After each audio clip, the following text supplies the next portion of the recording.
ఈ రోజు ఉదయాన్నే టిఫిన్ కి టమోటా దోశ చేయమంటారా లేదా సేమియా టమోటా దోశ చేయమంటారా అని అడిగాను మా ఆయన్ని. నిన్నే కదా సేమియా దోశ చేసావు, ఈ రోజు టమోటా దోశ చేయవే అన్నాడు. లేదు, నేను సేమియా దోశనే చేస్తా.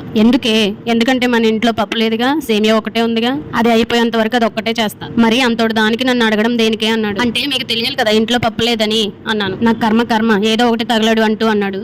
ఇంతలో ఫోన్ వచ్చింది. వాళ్ళ ఫ్రెండ్ ఫోన్ చేసి, ఒరే వచ్చేటప్పుడు చెల్లెమ్మకి చెప్పి నాకు కూడా ఒక టిఫిన్ బాక్స్ పట్టుకురారా అన్నాడు. ఏరా మామ ఒంట్లో బాలేదా ఏంటి మా చెల్లెమ్మకి అన్నాడు మా ఆయన. కాదురా, మొన్న నేను ఒక లాటరీ టికెట్ కొన్నాను కదా. కొన్నావు? ఆ లాటరీ నాకు తగిలింది మామ. అవునా, కంగ్రాట్స్ రా బావా అన్నాడు మా ఆయన. నా బొంద కంగ్రాట్స్. ఎంత తగిలిందో తెలియక మా ఆవిడ దగ్గరికి వెళ్ళి సొల్లగూతలు కూసాను రా. తీరా చూస్తే వచ్చింది 20 రూపాయలు. అది తెలిసి మా ఆవిడ నన్ను ఇంట్లో నుంచి ఒక తోపు తోసి తలుపు గడిపెట్టుకుంది. ఎంతసేపటి నుంచి తలుపు గడితే ఏమన్నా తీయట్లేదు. సాయంత్రం వరకు నా కంటికి కనిపించొద్దని గట్టిగా అరుస్తుంది మామ అన్నాడు.